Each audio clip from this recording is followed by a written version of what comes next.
विरोधी पक्षनेते पदावरून ठाकरे सेनेचे खासदार संजय राऊतांनी सरकारवर जोरदार निशाणा साधलाय। विरोधी पक्षनेता नाही याची सत्ताधाऱ्यांना लाज वाटायला हवी असं राऊत म्हणाले।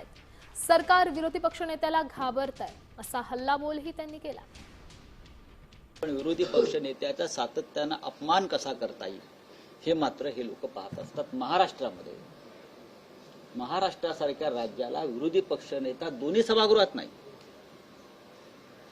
विधानसभेत नाही आणि विधान परिषदेत नाही, याची सत्ताधाऱ्यांना लाज वाटली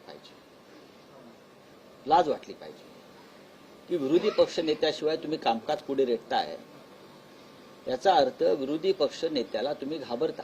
संसदेमध्ये विरोधी पक्ष नेता असणं ही लोकशाहीची गरज आहे, संविधानाची सुद्धा ती आवश्यकता आहे। पण गेल्या काही वर्षांमध्ये, विशेषतः 10-11 वर्षांमध्ये विरोधी पक्षनेता कुठे ठेवायचाच नाही त्या दृष्टीने मांडणी करायची निकालांची, हे अमित शहा आणि मोदी यांच्या राजकारणाने ठरवलेलं आहे। मग महाराष्ट्र असेल, दिल्ली असेल,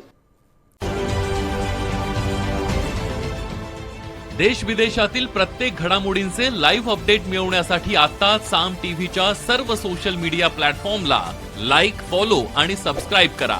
तसंच सर्व नोटिफिकेशनसाठी बेल आयकॉन प्रेस करायला विसरू नका।